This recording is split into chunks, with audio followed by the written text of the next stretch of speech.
नमस्कार, फाइटर समाचार में आपका स्वागत है। पेश आज 20 फरवरी सुबह 6 बजे राजस्थान की खास खबरें। राजस्थान की वित्त मंत्री दिया कुमारी ने भजनलाल सरकार का तीसरा बजट पेश किया। करीब 138 मिनट के बजट भाषण में दिया कुमारी की सबसे बड़ी घोषणा युवाओं के लिए रही। सरकार अगले 1 साल में 1.25 लाख भर्ती करेगी।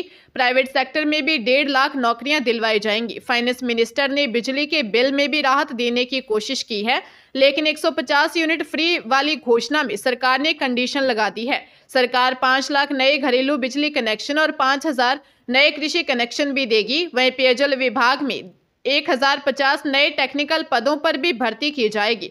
अगले 1 साल में 1,500 हैंडपंप और 1,000 ट्यूबवेल्स भी राजस्थान में लगाए जाएंगे। राजस्थान में अब पत्नी के साथ खरीदी गई 50 लाख तक की प्रॉपर्टी सस्ती होगी। सरकार ने बजट में स्टाम्प ड्यूटी में आधा % छूट की घोषणा की है। दिया कुमारी ने खाद्य सुरक्षा योजना में 10 लाख नए परिवारों को जोड़ने का ऐलान किया। शहरी क्षेत्रों में ग्रीन लंग्स के विकास के लिए प्लानिंग और अन्य विषयों पर 43 करोड़ रुपए खर्च किए जाएंगे। 15 साल से ज्यादा पुराने वाहनों का उपयोग रोकने के लिए राजस्थान स्क्रैप व्हीकल पॉलिसी लाई जाएगी। स्मार्ट सिटी योजना की तर्ज पर बूंदी, नाथद्वारा, खाटू श्याम जी, माउंट आबू, भीलवाड़ा, बालोतरा, भरतपुर, बीकानेर, सवाईमाधोपुर, अलवर, जोधपुर, जैसलमेर, मंडावा, किशनगढ़, भिवाड़ी, पुष्कर के शहरी क्षेत्रों को 900 करोड़ से clean and green eco city के रूप में विकसित किया जाएगा। पाली जिले के सुमेरपुर रोड स्थित स्पा सेंटर पर पुलिस ने दबिश देकर 6 लड़कों और थाईलैंड की 3 युवतियों को दस्तयाब किया। यह स्पा की आड़ में अवैध गतिविधियां संचालित होने की सूचना मिली थी। कार्रवाई से अन्य स्पा संचालकों में भी हड़कंप मच गया। सीओ सिटी उषा यादव ने बताया कि सूचना मिली थी कि सुमेरपुर रोड स्थित नेचुरल थाई स्पा सेंटर में देह व्यापार का काम होता है। इस पर कोतवाल अनिल बिश्नोई के साथ टीम के साथ मौके पर दबिश दी। स्पा के अंदर 6 लड़के और 3 थाईलैंड की युवतियां मिली। स्पा के अंदर स्पा जैसा कोई काम नहीं चल रहा था। प्रारंभिक जांच में यह सामने आया कि यहां स्पा की आड़ में देह व्यापार होता होगा। पुलिस ने 42 वर्षीय शीतल प्रकाश निवासी बूंदी को पीटा एक्ट में गिरफ्तार किया। वह 22 वर्षीय नमन शर्मा, 22 वर्षीय दीपेंद्र सिंह, 25 वर्षीय बबलू मोहम्मद, 35 वर्षीय इंद्रजीत सरगरा और 27 वर्षीय नरेंद्र कुमार को शांति भंग में गिरफ्तार किया है। राजधानी जयपुर ग्रेटर नगर निगम के 2 जोन में भ्रष्टाचार निरोधक ब्यूरो ने बड़ी कार्रवाई को अंजाम दिया है। मानसरोवर और लालकोठी जोन में 2 टाइम कीपर्स को एसीबी ने ट्रैप किया है। एसीबी ने नगर निगम ग्रेटर मानसरोवर जोन की गैराज शाखा के समय पालक लालचंद सैनी को 1500 रुपए की रिश्वत लेते रंगे हाथों गिरफ्तार किया है और लालकोठी जोन का राकेश शेट्टी 5,000 रुपए की घूस लेते हुए ट्रैप हुआ है। मिले जानकारी के मुताबिक ड्यूटी लगाने की एवज में घूस मांगी जा रही थी। ऐसे में मामले की सूचना एसीबी को मिलने पर टीम ने अपनी कार्रवाई को अंजाम दिया। एसीबी के एएसपी भूपेंद्र चौधरी और डीएसपी नीरज गुरनानी की टीम ने कार्रवाई को अंजाम दिया है। एसीबी दोनों से पूछताछ कर रही है। जयपुर की एनडीपीएस मामलों की विशेष कोर्ट के जज प्रदीप कुमार मोदी ने इम्फाल मणिपुर से अवैध तरीके से नशीले पदार्थ अफीम की तस्करी करने के 2 अभियुक्तों परमेंद्र सिंह व श्याम सिंह को 10-10 साल की कैद व 1-1 लाख रुपए जुर्माने की सजा सुनाई। लोक अभियोजक शंकर लाल ग्वालानी ने बताया कि 8 जुलाई 2022 को एनसीबी को सूचना मिली थी कि नेशनल हाईवे 21 पर एक निजी बस में नशीले पदार्थों की तस्करी हो रही है। इस पर विभाग ने एक टीम बनाकर मौके पर भेजी। टीम ने आगरा रोड पर बस्सी चक के पास दौसा से जयपुर की ओर आ रही एक निजी बस को रोका और उसकी तलाशी ली।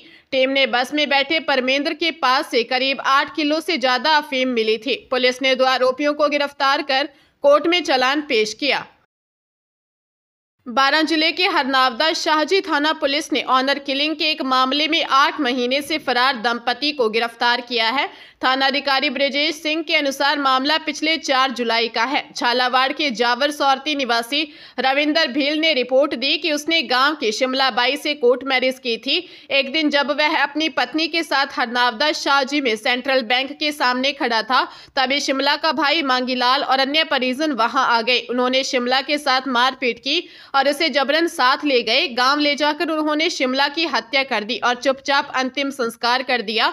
पुलिस ने मामले में मृतका के पिता कजौड़ी लाल, मां चंद्रकला सहित मेघराज कुशवाहा, मांगीलाल, चमेली, ललिता, ग्यारसी राम, राकेश कुमार, बीरमचंद, ललित कुमार और पार्वती बाई को पहले ही गिरफ्तार कर लिया था। फरार चल रहे आरोपी छोटू लाल और धापू बाई को भी गिरफ्तार कर लिया है। राजधानी जयपुर में 8-9 मार्च को होने जा रहे आईफा अवार्ड सेलिब्रेशन में जुटने वाले फिल्मी सितारों की शाही अगवानी होगी। गांधीनगर स्टेशन पर खास वेलकम के बाद पैलेस ऑन व्हील्स में फिल्मी सितारों को निःशुल्क राजस्थान की सैर करने का मौका मिलेगा। इस मौके पर 8 को ट्रेन जयपुर में मौजूद रहेगी, जहां मेहमान सवार होंगे और वे जोधपुर, उदयपुर, जैसलमेर, सवाईमाधोपुर की सैर कर पाएंगे। ट्रेन में महाराजा, महारानी, स्वर्ण रेस्टोरेंट और प्रेसिडेंटल स्वीट्स की उनकी एंट्री फ्री रहेगी। इसके लिए ट्रेन के संचालक ने पर्यटन विभाग को 5 कैबिन रिजर्व होने की जानकारी दी है। इधर शाही सवारी से पहले गांधीनगर स्टेशन पर सजे हुए हाथी उनका स्वागत करेंगे और लोक कलाकार चरी नृत्य करेंगे। पर्यटकों के साथ फिल्मी सितारों का माला और तिलक से स्वागत होगा। वहीं दूसरी तरफ जयपुर के सभी स्मारकों पर भव्य रोशनी होगी। उसमें बीच बीच में आईफा 2025 भरा हुआ दिखेगा।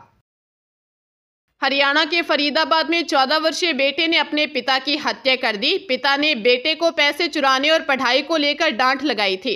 इससे किशोर भड़क गया। मकान मालिक के शोर मचाने के बाद लोग मौके पर पहुंचे।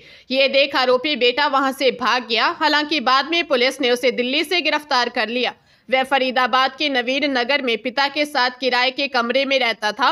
मृतक की पहचान यूपी मिर्जापुर के 55 वर्षीय आलम अंसारी के रूप में हुई है। मकान मालिक रियाजुद्दीन और उसकी पत्नी ने बताया कि आलम अंसारी और उसका 14 वर्षीय बेटा सितंबर 2024 में उनके यहाँ पहली मंजिल पर किराए पर रहने के लिए आए थे। आलम साप्ताहिक बाजारों में कपड़े की दुकान लगाता था। परिजनों के मुताबिक आलम अंसारी ने बेटे को जेब से पैसे चोरी करने और पढ़ाई को लेकर डांट दिया था। इससे नाराज होकर बेटे ने यह कदम उठाया। पुलिस मामले की गहनता से जांच कर रही है।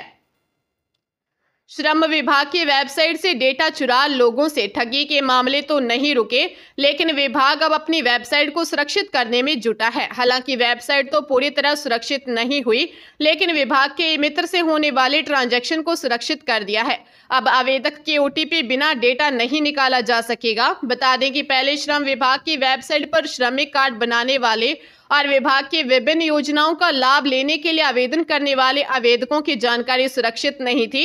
इससे विभाग की वेबसाइट सुरक्षित नहीं होने के कारण आवेदकों की जानकारी आसानी से निकाली जा सकती थी। यही कारण है कि विभाग की वेबसाइट से डेटा चुरा लोगों से ठगी के मामले बढ़ते जा रहे थे। मीडिया में खबर आने के बाद विभाग की वेबसाइट को सुरक्षित करने की कवायद शुरू की गई है।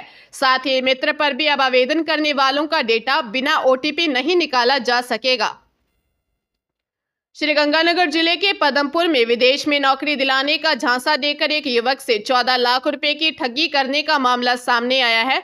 पीड़ित रामावाली मुकलावा निवासी 30 वर्षीय मुकेश कुमार को झूठे दस्तावेज देकर वर्क वीजा का भरोसा दिलाया, लेकिन जब असली दस्तावेजों की जांच करवाई गई तो वे फर्जी निकले। मामले में पुलिस ने 5 आरोपियों दीपक ढाका पुत्र पालाराम निवासी फरसेवाला पदमपुर, रमनदीप कुमार पुत्र राजेंद्र कुमार निवासी तलवाड़ा टीबी हनुमानगढ़, अजीत सिंह पुत्र देवीलाल निवासी 2 पीपी पदमपुर, विनोद कुमार पुत्र हरिराम और रघुवीर सिंह पुत्र मूलचंद निवासी 7 TKW सादुलशहर के खिलाफ विभिन्न धाराओं में मामला दर्ज कर लिया है और जाँच शुरू कर दी गई है। थाना प्रभारी ने बताया, मामले की गंभीरता को देखते हुए सभी आरोपियों की धरपकड़ के लिए टीमों का गठन किया गया है।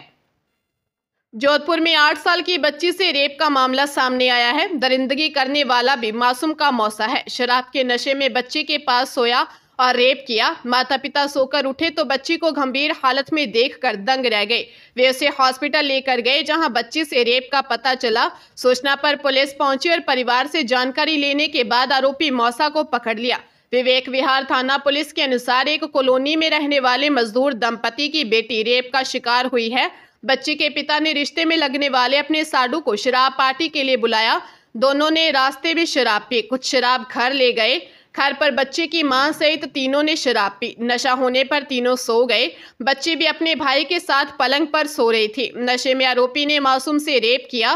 पुलिस मामले की गहनता से जांच में जुटी है।